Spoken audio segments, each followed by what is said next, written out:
لبیک یا حسین لبیک یا حسین صلی علی محمد وآلہ سورہ فاتحہ تمام مومنین مومنات محرومین تمام علماء تمام بسم اللہ الرحمن الرحیم الحمدللہ رب العالمین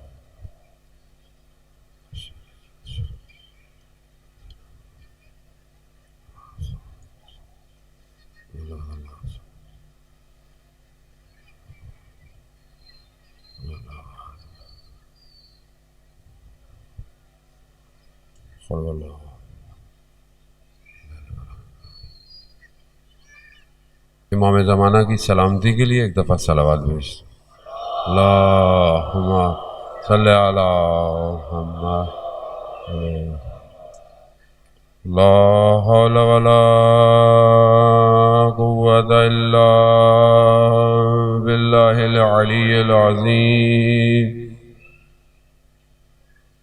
حسبنا اللہ ونعم الوکیل نعم المولا ونعم النصیر اعوذ باللہ من الشیطان الرجیم بسم اللہ الرحمن الرحیم الحمد للہ الذی یؤمن الخائفین وينجي الصالحين ويجزاء المستكبرين ويهلك ملوكا ويستخلف آخرين والصلاة والسلام على رسول ثقلين محبوب رب المشرقين والمغربين جد الحسن والحسين نبینا سیدنا ابی القاسم محمد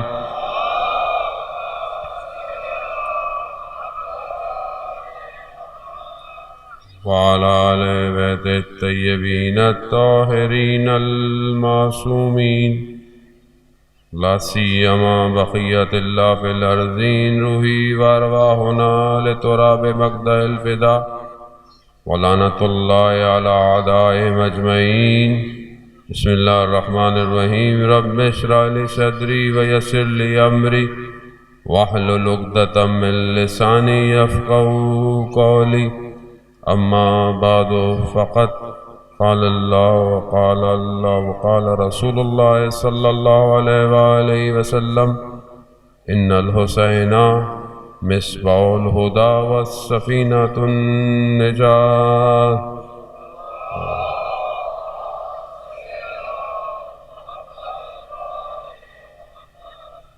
عزاداران محترم شب عاشور ہے، شب غم ہے، شب گریہ ہے، شب انتظار ہے ان خیموں میں جس میں ہر ماں اپنے بچے کی قربانی کا انتظار کر رہی۔ سخت رات ہے اور یقیناً کربلا کا معرکہ بھی سخت معرکہ ہے، آسان نہیں ہے۔ جو کربلا میں تھے اگر آسان ہوتا تو بہت بڑی تعداد امام کے ساتھ ہوتی۔ آسان نہیں تھا اپنے وجود کو وقت کے امام پر قربان کر دینا۔ یہ چند دن خدا نے ہمیں توفیق دی کہ ہم مقصد امام حسین کو سمجھیں اور اس پر عمل کریں اور ان چند دنوں کے اندر اپنے وقت کے امام کے قریب پہنچیں۔ کربلا ہمیں ظہور کی دعوت دیتی ہے اور ظہور تک پہنچنے کے لیے کربلا سے گزرنا پڑتا ہے۔ اس لیے کربلا ہر اس چیز کا ذکر کرتی ہے جو آج بھی موجود ہے۔ کربلا دشمن بھی بتاتی ہے دشمن کسے کہتے ہیں، کربلا دشمن کی خصلتیں بھی بتاتی ہے، کربلا اصحاب کا ذکر کرتی ہے، ان کی خصوصیتوں کا ذکر کرتی ہے، کربلا ماؤں کا ذکر بھی کرتی ہے، کربلا بہنوں اور بچیوں کا بھی ذکر کرتی ہے، تاکہ یہ پیغام دے قیامت تک کہ تم زندگی کے کسی بھی حصے میں ہو، تمہارے لیے کربلا نمونہ عمل ہے۔ یہ ضروری ہے، ہماری مائیں بیٹھیں موجود ہیں، بزرگ موجود ہیں، یہ ہمیں سمجھنا چاہیے کہ کربلا ہمیں کیا دے رہی ہے، میں آج کربلا سے اس دور میں کیا درس لوں۔ آج اگر ہم چاہتے ہیں کہ ہمارے گھر میں امام کا سپاہی پیدا ہو تو پھر ہمیں اپنے دامنوں کو پاک رکھنا پڑے گا۔ آج ہمیں اپنی اولاد کی تربیت کرنے سے پہلے اپنی تربیت کی ضرورت ہے۔ آج ہمارے گھروں میں ہر انسان چاہتا ہے اس کی بیٹی اچھی ہو، اس کا بیٹا اچھا ہو، اس کا بیٹا اس کی بچی اچھے کام کرے، معاشرے میں ایک اچھا کردار ادا ہو، تعلیم یافتہ ہو، عفت ہو، پاک دامنی ہو۔ لیکن یہ سب کیسے ہوگا؟ جب تک آپ خود تربیت یافتہ نہیں ہوں گے، جب تک آپ خود پاک دامن نہیں ہوں گے، جب تک آپ کی نگاہیں پاک نہیں ہوں گی، آپ کیسے اپنے بچے کی نگاہوں کو پاک کریں گے؟ جب آپ کا اپنا پردہ حجاب اچھا نہیں ہوگا تو آپ کیا توقع کریں گی آپ کی بیٹی حضرت زینب کی سیرت میں چلے گی؟ نہیں چلے گی۔ آپ اس چھوٹی بچی پہ روتے ہیں نا، جو مصائب بھی سنے آپ نے، آپ ہر کوئی چاہتا ہے بچیوں کا نام بھی ان کی محبت میں رکھتا ہے سکینہ۔ کیوں؟ اس چھوٹی بچی نے جو کردار ادا کیا کربلا میں آسان ہے؟ ایک چھوٹی سی بچی اتنی مصیبتیں سہ رہی ہے کربلا میں، لیکن یہ نہیں کہا کہ ہمیں بابا کہاں لے آئے، نہیں، اطاعت کرتی ہوئی نظر آئے۔ ایسی بچیاں ہم پیدا کر رہے ہیں، ایسی بچیوں کی تربیت ہم دے رہے ہیں۔ ظاہر محترم، معاشرہ تبھی امام کی طرف بڑھے گا، آپ مجلس میں ان کا ذکر کریں اور گھر ہمارے جو ہوں وہ بالکل مخالف ہوں ان کے۔ ہم یہاں تو سنیں کہ دشمن نے، یزید نے اس زمانے میں حجاب چھین لیا، اور آج ہماری مائیں بہنیں بازاروں میں نامحرموں کے آگے حجاب کے بغیر ہوں، تو آپ کیسے جسٹیفائی کریں گے خدا کی بارگاہ میں؟ آج ہم ذکر کریں، میرے مولا نے ایک شب مانگی، کیوں مانگی؟ قرآن کی تلاوت کے لیے۔ عباس مہلت لو، کس چیز کی؟ میں نماز سے محبت ہے، مجھے قرآن کی تلاوت سے محبت ہے۔ شب عاشورہ راوی کہتا ہے کہ ہر خیمے میں جیسے شہد کی مکھیوں کی آوازیں تھیں، قرآن کی تلاوت کی آوازیں آ رہی ہیں۔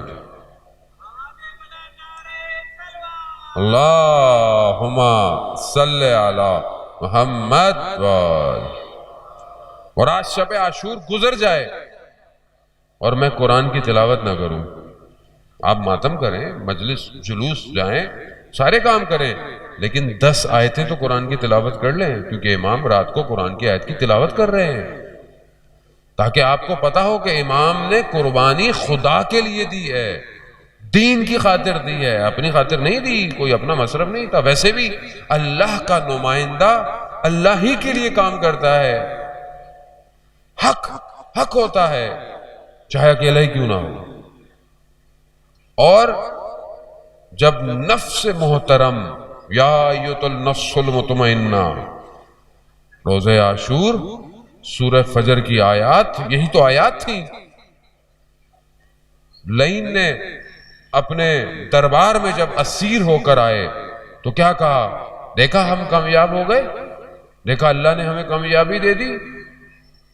تو اس نے سوال کیا بی بی سے، آپ نے کربلا میں کیا دیکھا؟ وہ عالمہ غیر معلمہ، وہ ام المصائب، وہ ثانیہ زہرا کیا ارشاد فرماتی ہیں؟ ما رأیت الا جمیلہ، میں نے جمال کے سوا، میں نے خوبصورتی کے سوا کربلا میں کچھ نہیں دیکھا۔ کون سی خوبصورتی ہے جو ہمیں نظر نہیں آتی کربلا میں؟ اور بی بی کو نظر آئی۔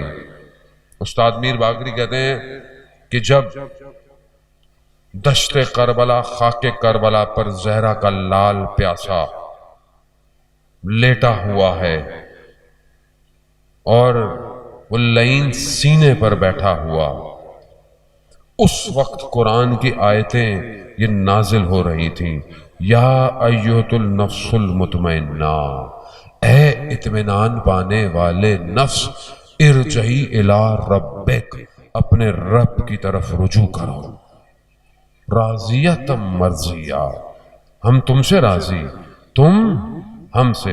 ان آیات کو بھی دیکھ رہی ہے، یہ ہے ما رأیت الا جمیلہ، میں نے جمال کے سوا کچھ نہیں دیکھا، مگر اس جمال کو دیکھنے کے لیے مصیبتوں سے گزرنا پڑتا ہے۔ کربلا آسان نہیں ہے مصیبت سے گزرنا، ہماری زندگی میں ذرا سی مصیبت آتی ہے ہم پریشان ہو جاتے ہیں، یہ ہو گیا، فوتگی ہو گئی، بیماری آ گئی، فلانا، امتحان ہے۔ دنیا اگر سب دنیا میں سب صحیح ہو جائے تو پھر دنیا اور جنت میں فرق کیا ہوگا؟ دنیا ہے کیا؟ مصیبت، پستی کی جگہ، اب یہاں مشکلات ہوں گی، یہاں بیماریاں ہیں، یہاں گرفتاریاں ہیں، یہاں ابتلاات ہیں۔ اسی لیے تو کہا جاتا ہے کہ کربلا کو ہمیشہ یاد رکھو۔ کیوں؟ تمہارے اوپر جتنی پریشانی آ جائیں کربلا کی مصیبت سے بڑی نہیں ہو سکتی۔ آپ کیا بولیں گے؟ لوگ پریشان ہو جاتے ہیں، مولانا جادو ہو گیا، یہ ہو گیا، فوتگی ہو گئی، بیماری آ گئی، فلانا ہو گیا۔ وہ ایک تو ہمارے ذہن اتنے زیادہ ہیں کہ ہم اپنے عمل کو دیکھنے کے بجائے لوگوں پہ کہتے ہیں کہ لوگوں نے جادو کر دیا۔ بھائی آپ اپنا عمل دیکھو، آپ کی عبادات ٹھیک ہیں، آپ کے واجبات ٹھیک ہیں، آپ صحیح عمل کرتے ہو، کچھ ہو جائے فلانا نے جادو کر دیا۔ آدھا شہر یہ کہتا ہے جادو کر دیا ہے، اور آدھا شہر جو کہتا ہے جادو کر دیا گیا۔ اسے لگتا ہے اس پورے شہر میں جادو زیادہ ہوتا ہے۔ آپ خود تصور کریں، کیوں؟ بھائی دنیا مشکلات ہے، ابھی میں گر جاؤں، خدا نہ خواستہ حادثہ ہو جائے، دنیا حادثہ ہے، حادثہ ہونا ہے۔ آپ دنیا کیا چاہتے ہیں؟ کوئی پریشانی نہ ہو، کوئی مشکل نہ ہو ہی نہیں سکتا۔ خدا کہتا ہے میں تمہیں جان سے، میں تمہیں مال سے، تمہیں اولاد سے آزماؤں گا۔ ساری مشکلات یہ تینوں ہی تو ہیں، اور ہے کیا؟ یا اولاد نہیں ہے، یا اولاد بیمار ہے، یا اولاد خراب ہے، امتحان ہے یہ۔ مال نہیں ہے، مال کم ہے تو امتحان، مال زیادہ ہے تو امتحان، بیمار ہو گئے تو امتحان، صحت زیادہ دے دی تو بھی اللہ امتحان لے رہا ہے۔ امتحان ہے، ہر چیز اس دنیا کی امتحان ہے امتحان کی جگہ ہی ہے۔ دو امتحان، جو امتحان دے گا وہی کامیاب ہے۔ اب آپ بولے نہیں میں پہاڑوں پہ چلا جاؤں، دنیا چھوڑ دوں، غاروں میں چلا جاؤں، تو پھر اگر ایسا ہوتا تو خدا پھر انبیاء کو کیوں بھیجتا؟ خود رسول خدا غار حرا سے نیچے کیوں اترتے؟ حضرت جبرائیل آ رہے ہیں، حضرت خدیجہ سلام اللہ علیہ کھانا لے کر آ رہی ہیں، غار حرا سے بہتر کوئی جگہ ہے نہیں۔ معاشرے میں جاؤ، معاشرے کو تبلیغ کرو، سوسائٹی میں رہو، سوسائٹی میں اس سوسائٹی کو، اس معاشرے کو توحید تک لے کر آؤ، لا الہ الا اللہ لے کر آؤ۔ کیا مسئلہ تھا امام حسین کو؟ مدینہ میں رہتے، کوئی مسئلہ تھا؟ کوئی مشکل تھی؟ نہیں کرتے کچھ، رہتے مدینہ کے اندر۔ کیوں چھوڑا مدینہ؟ میں اپنے جد کی سنت پر عمل کرتا ہوا اپنی امت کی اصلاح کے لیے کربلا کی طرف جا رہا۔ ہدف یہی تھا امام کا، ورنہ ایک شخص سے دشمن کو کیا پریشانی تھی؟ ایک شخص سے وہ پوری، سب نے تو بیعت کر لی تھی، امام نے بیعت نہیں کی تھی، 2-3 اور لوگ تھے، ان کی جب باری آئی وہ ادھر ادھر ہو گئے، مگر اس نے کہا کہ نہیں، امام سے بیعت لینی ہے۔ یہ تو مدینہ ہی میں پلان کر کے بیٹھے ہوئے تھے کہ جب یہ آئیں گے گورنر کے پاس، اگر نہیں مانیں گے ان کی گردن ہٹ جائے گی، لیکن اب انہیں کیا پتا، امام کی ہیبت اتنی تھی، امام جو تھا وہ اتنا زیادہ جلال تھا کہ دشمن بھی کھڑا ہو گیا وہیں سے۔ اور جب بعد میں پوچھا کہ تم کھڑے کیوں ہو گئے؟ تم نے کہا مجھ سے روکا ہی نہیں گیا۔ اور یہ نہیں پتا تھا کہ دروازے کے باہر حضرت عباس اور علی اکبر بھی کھڑے ہوئے، خوف تھا۔ لیکن مدینہ کی حرمت کی وجہ سے، نانا کے روزے کی وجہ سے کہ یہاں خون خرابہ نہ ہو، چھوڑا، مکہ گئے۔ مکہ میں احرام توڑ دیے امام نے، کیوں؟ کیونکہ اللہ کے گھر میں نہیں چاہتے تھے کہ خون گرے، اور نکلے۔ پھر کربلا پہنچ کر کربلا کو خریدا، تاکہ کل کو یہ نہ کہے کوئی کہ ہماری زمین میں آ کر امام حسین جو ہے وہ امام ہے. امام نے جہاں گرنا تھا اس جگہ کو بھی خود خریدا ہے. کسی پر احسان نہ ہو کوئی. امام جانتے تھے خاک شفا ایسے نہیں خاک شفا بن گئی. کربلا کی شفا اس وجہ سے ہے کہ اس میں وہ خون ملا ہوا ہے جسے بڑا کرتے ہوئے رسول اپنی زبان چسوا رہے. لحم کا لحمی دموں کا دمی. میرا گوشت ان کا گوشت, میرا خون ان کا خون ہے. یہ ہے وہ ہستی. امام آسان نہیں عزیزان محترم. پھر جب امام آئے, یہی پیغام ہے امام کا. آج تک کربلا کو یاد کرو. کیوں یاد کرو؟ اگر تم رستے سے بھٹک رہے ہو تو کربلا تمہیں موڑے گی. انسان ہائی وے پہ غلط چلا جاتا ہے نا, پھر بورڈ لگے ہوئے ہوتے ہیں آگے سے ایگزٹ لے لیں, یو ٹرن لے لیں. کیوں؟ دوبارہ اپنے راستے پہ چلے جائیں. آپ گمراہ ہو گئے ہیں, آپ دور چلے گئے ہیں, آپ عبادت سے دور ہیں, آپ طہارت سے دور ہیں, آپ پاکیزگی سے دور ہیں, آپ حجاب سے دور جا رہے ہیں, آپ کے معاشرے میں مشکلات ہیں, آپ کے معاشرے میں فساد ہے, آپ وقت کے امام سے دور جا رہے ہیں. کربلا ہر سال آ جاتی ہے. واپس آؤ, پلٹو. یہ وہ خیمہ ہے جو ہمیشہ تمہیں بلا رہا ہے. یہ ہے کربلا عزیزان محترم. یہ وہ خیمے ہیں جو 61 ہجری میں لگے تھے. اس وقت جل گئے, مگر ان کی روشنی آج تک ہم سب کو راستہ دکھا رہی ہے. دشمن سمجھا میں نے جلا دیے, نہیں, ایسے روشن ہیں, گمراہ نہیں ہونے دے. دشمن نے مدینہ میں بھی یہی سمجھا تھا, ہم نے دروازہ جلایا. لیکن جب بھی تاریخ کا کوئی مطالعہ کرتا ہے اور اس جلے ہوئے دروازے پہ پہنچتا ہے, وہ اس ولایت کے خیمے میں آ جاتا ہے. یہی تو خوبی ہے یار, یہی خوبی ہے عزیزان محترم. کربلا کو سمجھیں, یہ نعمت الہی ہے عزاداری, یہ فرش عزا, یہ ماتم. اسی لیے کہتا ہوں وضو کر کے آنا چاہیے یہاں. کیوں؟ ہمیں نہیں پتا برابر میں بیٹھنے والا کون ہو, کوئی ملائکہ ہو یا وقع امام بیٹھا ہوا ہو, ہمیں نہیں پتا. یہ معتبر جگہ ہے, یہاں آنکھیں جھکی ہوں, یہاں چہرے پہ غم ہو, دل مغموم ہونا چاہیے یہاں پر اس عزاداری کے اندر آتے ہوئے.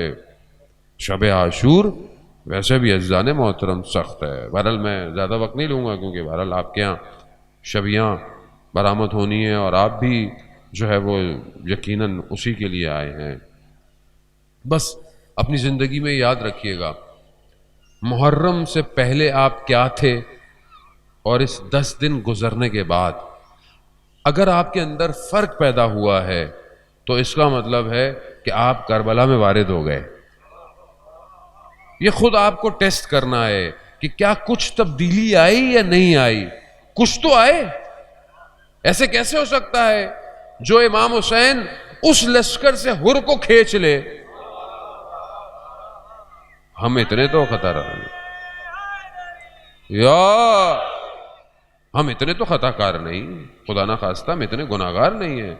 ہمارے اندر کیوں نہیں تبدیلی آ رہی؟ تو اس مکتب میں مشکل نہیں ہے, میرے اپنے اندر مشکل. اس کو صاف کریں اور پہچانے اس کو کہ جو اصل وارث ہے کربلا کا. وہ پردے میں انتظار کر رہا, وہ دیکھتا تو ہوگا کہ یہ ہزاروں کا مجمع دنیا میں آپ دیکھیں جمع کریں لاکھوں کروڑوں کا مجمع ہے, لاکھوں کروڑوں کا مجمع ہوتا ہے. اگر وہ یہاں پہ بھی نگاہ ڈالے کہ اللہ کرے کہ وہ ڈالے, کرم کرے ہمارے اوپر, یہی تو دیکھے گا, ہمارے دل بھی نظر آئیں گے. کہا یہ جو بیٹھے ہوئے ہیں سب یہ میرے لیے آئے ہیں یا اپنے لیے آئے ہیں؟ ایسے ہی ہے نا. ہمارے استاد ایک بتاتے ہیں جمکران مسجد جو کم سے باہر ہے, امام زمانہ سے منسوب ہے. کہا کہ ایک لڑکے کو دیکھا, اس کی حالت تھوڑی سی تبدیل سی تھی, الگ سے کیفیت میں تھا. اس سے پوچھا کہ تمہاری حالت ایسی کیوں ہو رہی ہے؟ تو اس نے کہا کہ میری امام زمانہ عجل اللہ تعالیٰ فرجہ شریف سے اللہم صلی علی محمد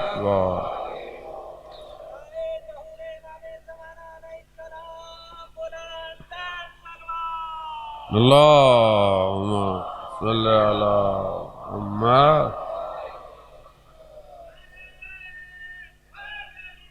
علی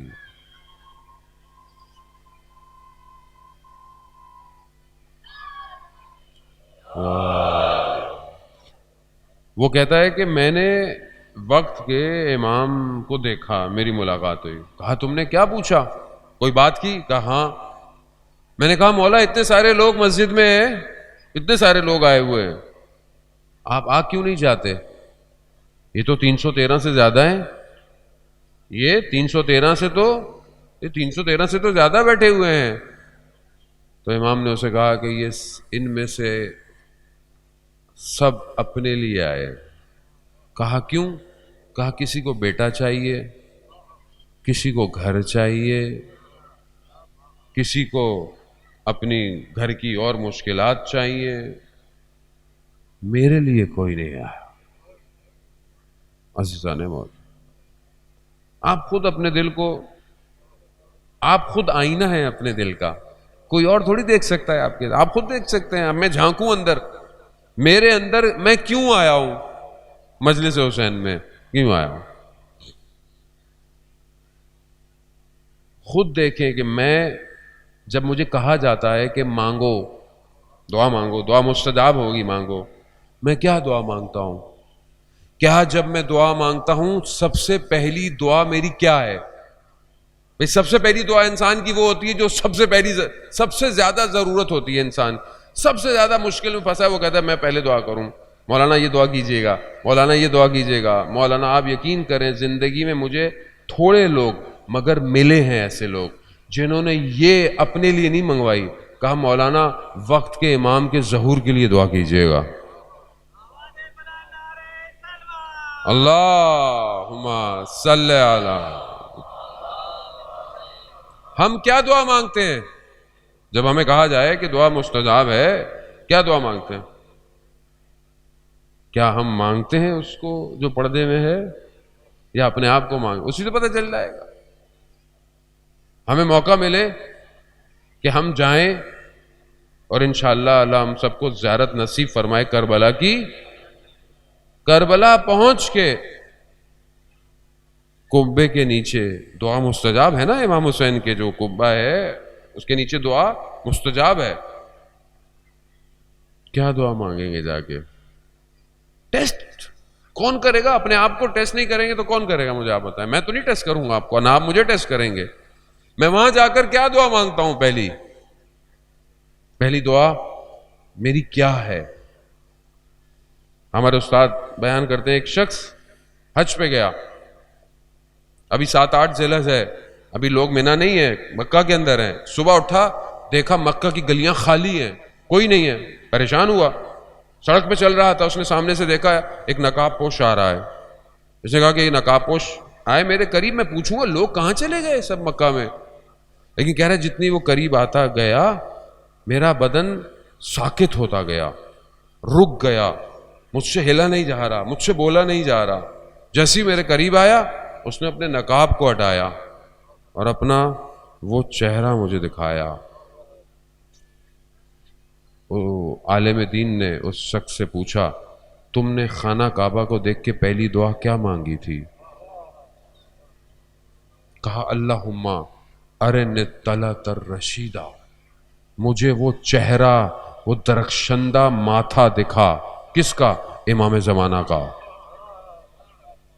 کہا کہ بس جیسے ہی اس نے دکھایا اور بند کیا وہ غائب ہو گیا اور لوگ چل رہے ہیں۔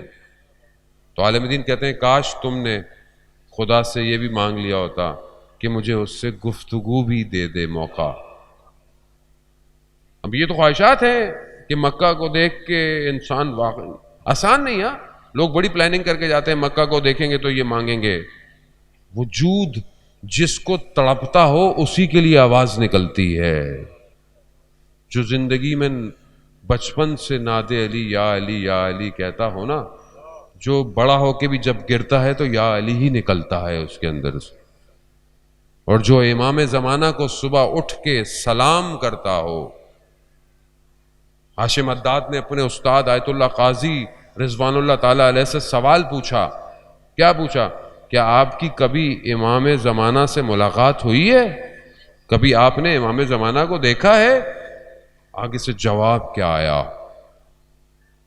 آیت اللہ قاضی فرماتے ہیں، اندھی ہو وہ آنکھ جب صبح اٹھے اور سب سے پہلے اپنے امام کو نہ دیکھے۔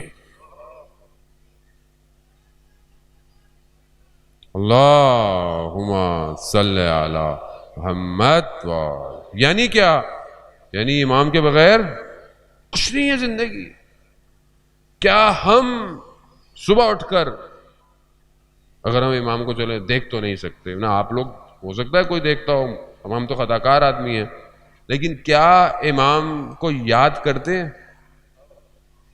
بس میں آپ کو یہ آخری ایک فارمولہ دینا ہے آج، اس کے بعد بہرحال آپ سے التماس دعا۔ عزیزان محترم، کیا کریں کہ ایک قدم آگے ہوں؟ ہم یاد سب کرتے ہیں، ایک قدم آگے ہوں۔ ایک قدم آگے کیسے بڑھیں؟ کوئی فارمولہ دے جائے مولانا، وظیفہ تو دے کے جائیں، کوئی اتنا تو تڑپا دیا اتنے دن امام کے لیے، اب کو وظیفہ بھی دے کے جائیں۔ ایک وظیفہ ہے جسے امام جعفر صادق علیہ الصلوۃ والسلام، اللہم صلی علی محمد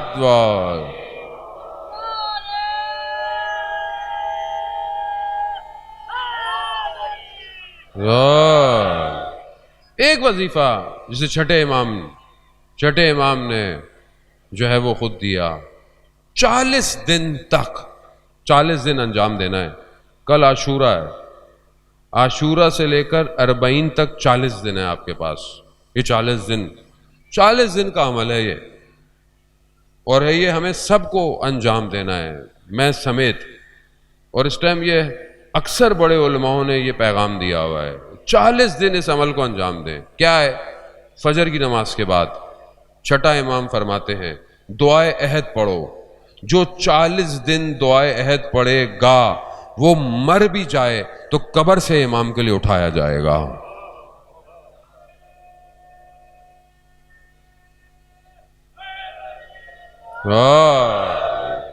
خوب آسان ہے۔ اللہم صلی علی محمد۔ تھوڑی سی دیر لگتی ہے دعا عہد پڑھنے میں۔ کتنی دیر لگتی ہے دعا عہد پڑھنے میں؟ کوئی 4-5 منٹ سے زیادہ نہیں لگتے عزیزان محترم۔ کیا ہمارے پاس اپنے وقت کے امام کے لیے 5 منٹ نہیں ہے صبح؟ شرط ہی ہے فجر کی نماز کے بعد ہے۔ اب فجر بھی پڑھنی پڑے گی، پڑھیں۔ اب اگر امام سے عشق ہے فجر تو پڑھنی پڑے گی، بغیر فجر پڑھے تو امام تک نہیں پہنچ سکتے آپ۔ اب میں نے آپ کو دے دیا، اب آپ کی مرضی ہے عزیزان محترم۔ اگر پڑھیں تو میرے لیے بھی دعا کیجیے گا، تاکہ اگر میں بھی مر جاؤں تو مجھے بھی قبر سے اٹھایا جائے۔ عزیزان محترم، مجھ سے اکثر لوگ پوچھتے ہیں آپ امام کا ذکر کیوں کرتے ہیں اتنا، یا کیسے کرتے ہیں؟ مجھے یاد نہیں ہے کب کیا ہوا، کب کیسے ہوا۔ ہاں اتنا مجھے یاد ہے، کئی سال ہو گئے ہیں، اگر صبح کسی وجہ سے بھی دیر ہو جائے مجھے پڑھنے کے لیے دعا، کبھی فلائٹ ہوتی ہے، کبھی کسی ایئرپورٹ پہ بیٹھا ہوں، کبھی کچھ ہو جائے، میں دعائے عہد کو قضا کی نیت سے پڑھتا ہوں روز۔ میں نے دعائے عہد، میں جتنا تھکا ہوا ہوں، ساری رات ابھی محرم گزر گیا، راتوں کو جاگ فجر تک انسان کی حالت، لیکن فجر کی نماز کے بعد باقی تعقیبات چھوڑ دوں گا، دعائے عہد نہیں چھوڑتا۔ کیوں؟ کیونکہ یہ ایک ایسا عہد ہے جو ہر روز میں کہتا ہوں کہ اگر میں مر جاؤں تو کفن سمیت میں قبر سے اٹھوں اور تلوار میرے ساتھ لگی ہوئی ہو۔ بیعت ہے میری یہ وقت کے امام کے ساتھ۔ مر جائے آدمی، مر جائے امام کے لیے۔ آج شب عاشورہ، ہر ماں خیمے میں اپنے بچے کو کہہ رہی ہے اپنے وقت کے امام کے لیے صبح گردن کٹوا دینا بیٹا۔ جب میں خود نہیں تیار تو میں اپنے بیٹے کو بولوں گا بیٹا مرو، جاؤ امام کے لیے مرو۔ ہمارے تو گھر میں کھانے کی میز پہ گفتگو ہی شہادت کی ہوتی ہے۔ ہم باپ بیٹا تو یہی سوچتے ہیں کہ بیٹا پہلے تم شہید ہوگے یا میں شہید ہوں گا۔ گھر والوں کی حالت پریشان ہوتی، میں نے پریشان نہیں ہو، ہم جس مکتب سے ہیں وہاں یہ چیز واجب ہے، ہم جس راستے کا ہم نے انتخاب کیا ہے اس کا آخری راستہ شہادت ہے، بس اس کے بغیر گزارا نہیں ہے۔ کیوں؟ کیونکہ جو شہید ہوتا ہے وہ مرتا نہیں ہے۔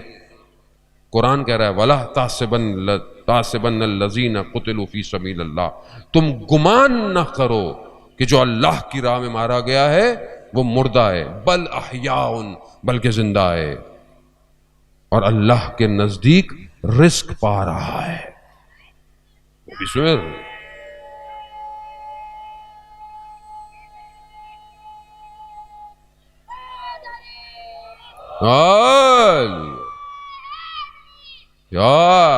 عزیزان محترم، خوب یہ شب عاشور آمادگی کی رات ہے، آپ بھی اپنے اپنے خیموں میں اپنے بچوں کو تیار کریں آج رات، اور تیار کریں کہ بیٹا تم نے بھی بڑے ہو کر یا جب بھی تمہارے مولا کا ظہور ہونا ہے تم نے اپنی جان کو اپنے امام پہ قربان کرنا ہے۔ تیار کریں آج کی رات انہیں، مائیں تیار کریں اپنے بچوں کو، جان خوف امام سے بڑھ کر کوئی زندگی ہے؟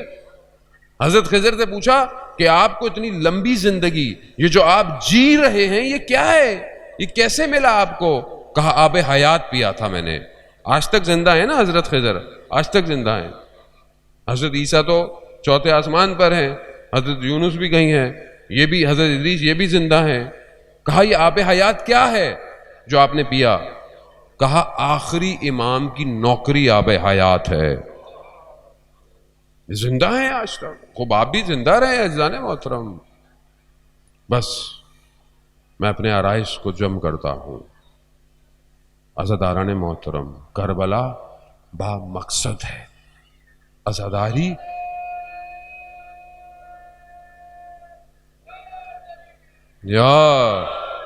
عزاداری ماتم مجلس جلوس با مقصد ہے، بغیر مقصد کے نہیں ہے۔ اس لیے کل پوری کوشش کریں کہ جو مرکزی جلوس ہے اس میں چاہے تھوڑی دیر کے لیے مگر جائیں، دنیا کو بتائیں کہ کچھ بھی ہو جائے حسین کے چاہنے والے نہیں روکتے، جائیں دنیا کو بتائیں، اہل سنت ہو شیعہ ہو، امام حسین سب کے ہیں، صرف ایک فرقے کے نہیں ہیں۔ شب عاشور راوی کہتا ہے میں نے دیکھا کہ امام خیموں کے پیچھے سے مقتل جو کل بننے والا ہے ادھر جا رہے ہیں۔ امام کو پتہ چل گیا کہ ساتھ موجود ہے، امام اسے جگہ دکھا رہے ہیں۔ یہ وہ مقام ہے جہاں علی اکبر گریں گے،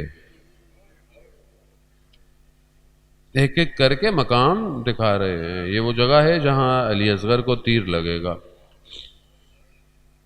ایک جگہ سے امام بہت تیزی سے گزر گئے، راوی کہتا ہے میں نے وہاں پر کسی بڑھیا کی رونے کی آواز سنی۔ میں نے پوچھا مولا یہ کیا کون سی جگہ ہے؟ کہا یہ وہ جگہ ہے جہاں میں گروں گا۔ اب نہ جانے وہ کون رو رہا ہے، وہ ماں جو مدینہ سے چلی تھی وہ کربلا پہنچ چکی ہے۔ بہت گریہ کیا آپ نے، اتنے دن آپ آئے، آپ نے پرسہ دیا بی بی کو، ان کے بچے، آج آخری رات ہے، آج سب کربلا پہنچے ہوئے ہیں۔ کربلا نہ جانے جہاں امام نے گرنا تھا یہ ماں وہاں پتھروں کو اٹھاتی رہی ہوگی۔ یہ ہمارے لیے آسان ہے مصائب سننا، بلکہ ہم پڑھ نہیں پاتے مصائب، بیان نہیں کر سکتے، اور جس نے مصائب دیکھے ہوں، آج کی رات مصائب محسوس کرنے کی رات ہے۔ کیوں؟ کیونکہ کل یہ زہرا کا گھر اجڑ جائے گا۔ وہ جو شان و شوکت سے مدینہ سے چلے تھے نا، وہ سب اجڑ جائے گا، وہ سب تبدیل ہو جائے گا۔ خیموں میں نہ جانے یہ بہن بھائی بھی ایک دوسرے کو دل بھر کے دیکھ رہے ہیں کیونکہ صبح تو وقت نہیں ملے گا. ہر ماں اپنے بچے کو تیار کرتی ہوئی نظر آ رہی ہے. کہیں ام فروا ہے، کہیں رباب ہے، ہر ماں. ہاں عزاداران محترم، شب عاشورہ بہت سخت رات ہے. اصحاب اپنے خیموں میں بیٹھے ہوئے، حبیب ابن مظاہر سب کو جمع کیے ہوئے. دیکھو یہ اہل بیت ہیں، یہ بنی ہاشم ہیں، ہمیں ان سے پہلے اپنی جان دینی ہے. ایک خیمے میں حضرت عباس بیٹھے ہوئے ہیں اور بنی ہاشم کو کیا ہے، بنی ہاشم کے جوانوں وہ ہمارے مہمان ہیں جو آئے ہیں، یہ نہ ہو لوگ کہیں مہمانوں کو بلا کے جو ہے وہ ان کو پہلے بھیج دیا. ہر شخص پہلے جانا چاہتا ہے. کیسا مقام ہے شب عاشور. ہر شخص، امام سجاد سے بھی اس بات کو بیان کیا گیا کہ خیمے کے باہر کھڑے ہیں، سب خیمے میں ہیں. امام نے کہا کہ دیکھو یہ مجھ سے لڑنا چاہتے ہیں، انہیں تم سے مسئلہ نہیں ہے، میں اجازت دیتا ہوں، میری طرف سے کوئی مسئلہ نہیں ہے، میں تمہاری چیزوں قبول کرتا ہوں. جس نے جانا ہے وہ اپنے بچوں کا ہاتھ پکڑے، گھر والوں کا چلا جائے، انہیں مجھ سے مشکل ہے. لیکن یاد رکھنا اگر کل تک رہو اور جب میں یہ کہوں گا کہ میری مدد کو کوئی آئے اور کوئی نہ آیا تو پھر وہ جہنم میں جائے گا. ایسے میں وہ با وفا سب سے پہلے بلند ہوا. کہا مولا آپ کے بغیر بھی زندگی کوئی زندگی ہے؟ تصور نہیں ہے آپ کے بغیر ہم زندگی گزارے ہیں. اور پھر ایک ایک کر کے کھڑا ہوا، کہا 70 دفعہ مارا جائے، 70 دفعہ زندہ کیا جائے، ہم آپ کو نہیں چھوڑیں گے. ہو گیا نا. اب یہ سب تیار ہو گئے، روز عاشورہ آئی، آپ مصائب سنتے رہے. ایک ایک بدن، ایک سب سے بڑا خیمہ ہے جسے دارالخیمہ کہا گیا. یہ وہ خیمہ ہے کہ جو بالکل آگے تھا. یہ جو سارے بدن آتے تھے نا یہ اسی خیمے میں لا کے رکھے جاتے تھے. یہ جتنے بھی بدن آئے سوائے کچھ بدن کے کہ جن کو لایا نہ جا سکا، ایسے بدن آئے عزاداران محترم. اور باقی خیموں کے پیچھے خندق کھود دی گئی تھی. کیوں؟ تاکہ دشمن جب حملہ کرے تو کہیں پیچھے سے نہ آئے. صرف ایک ہی راستہ ہے بس، اسی راستے سے کوئی آئے گا یا جائے گا. اب صرف تصور کریں، عصر عاشور جب خیموں پہ حملہ ہوا، یہ بچے بھاگنا چاہتے تھے. کہاں بھاگتے؟ راستہ ایک ہی تھا جہاں سے دشمن آ رہا تھا. اللہ اکبر اللہ. میں نے پڑھ دیا، آپ نے سن لیا. تبھی تو دامنوں میں آگ لگی، تبھی تو وہ بیٹی، وہ چھوٹی بیٹی، اللہ اکبر اللہ اکبر، سارے مصائب ایک جگہ. اس شہزادی کی مصیبت ایک جگہ. آسان نہیں ہے. تصور کریں آپ کو اللہ نے بیٹی دی ہے چھوٹی، اور بیٹیاں ویسے بھی باپ سے بہت محبت کرتی ہیں. جب روز باپ جاتا ہے، روز دیکھتی ہے، روز جا رہا ہے، روز واپس آتا ہے، پھر بھی پوچھتی ہے بابا جا رہے ہو؟ بابا کب آؤ گے؟ لپٹتی ہے نا. خدا سلامت رکھے آپ کو، بیٹیوں کو، خدا ان کے پردوں کو، ان کی نصیبوں کو اچھا کرے. عزاداران محترم روز بولتی ہے بابا کب آؤ گے؟ میری بھی چھوٹی بیٹی ہے نا، روز مجھ سے پوچھتی ہے بابا پھر مجلس پڑھنے جا رہے ہیں، بابا پھر کب آئیں گے؟ اور جب میں کئی دنوں کے بعد گھر جاتا ہوں نا، مہینوں بعد، لمبے سفر کے بعد، تو وہ کیا کرتی ہے؟ آپ کے جانے کے بعد یہ ہوا بابا. اللہ اکبر اللہ. بس میں بہت تیزی سے آگے لے کے جاؤں گا، مصائب ابھی پیچھے گئے ہیں لیکن میں آپ کے ذہن آگے لے کے. جب اس بچی کے پاس بھی بابا آیا نا، کہاں آیا؟ شام کے زندان میں. شام کے زندان میں جب آیا نا بابا، کیا آیا؟ تشت آیا. کپڑا ہٹایا، کیا دیکھا؟ خاک میں اٹی ہوئی زلفیں ہیں میرے مولا کی، زخموں کے نشان ہیں، اور لبوں پہ تازہ نشان تھے. اللہ اکبر. کہتے ہیں بچی نے سر کو اٹھایا، اپنے لبوں سے لبوں کو لگایا اور شروع ہو گئی. بابا آپ کے جانے کے بعد بابا خیموں کو آگ لگی، ایک ایک کر کے بول رہی ہے بابا آپ کے بعد تازے آنے لگے. بابا شاعر اپنی زبان میں بی بی کی زبان کو بیان کرتا ہے. بابا آپ کے جانے کے بعد شہر کا قانون بدل گیا. بابا یہاں یتیموں کے سروں پہ ہاتھ نہیں رکھتے تھے بلکہ تماچے لگتے تھے. بابا یہ اگر خود مجھ سے گوشوارے مانگتے نا تو میں خود دے دیتی. بابا آزاداران محترم، اب کیا کہے، آئے روزے عاشورہ. بس آپ نے گریہ کیا، خدا قبول کرے. روزے عاشورہ ایک ودا بہن سے ہے، ایک ودا بیٹی سے ہے. اب بیٹی سے ودا کیسا ہے؟ بیٹی بابا سے دور ہو رہی ہے. ہم تصور نہیں کر سکتے وہ بیٹی جو صبح سے دیکھ رہی ہو کہ جو گیا ہے نا وہ واپس کیسے آیا ہے. جس نے یہ دیکھا ہو میرا چھوٹا بھائی علی اصغر بھی گیا تھا، کیا ملا اسے؟ پانی. کیسا پانی؟ ارے وہ تو واحد بدن ہے جسے میرے مولا نے خیمے میں رہنے ہی نہیں دیا. اگر زیادہ دیر خیمے میں رہتے تو سید زادیاں فوت ہو جاتی. میرے مولا نے فوراً لے لیا تھا اسے اور دشت کربلا میں دفنایا. ہاتھوں سے مٹی ڈالی ہوگی، نہیں پتا 11 محرم یا پھر شام غریبہ میں. شام غریبہ میں علماء پڑھتے ہیں کہ جب بدن گنے گئے نا، سر گنے گئے، ایک سر کم تھا.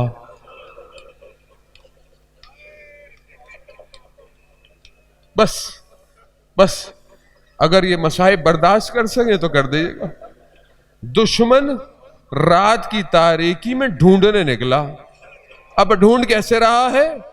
ریت پر نیزے مار رہا. اب نہیں پتا کس نیزے میں یہ ایک لال آیا ہوگا.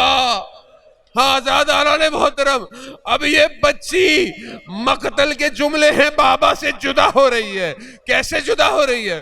کیا کہتی ہے؟ بابا ہمیں مدینہ واپس چھوڑ دے بابا.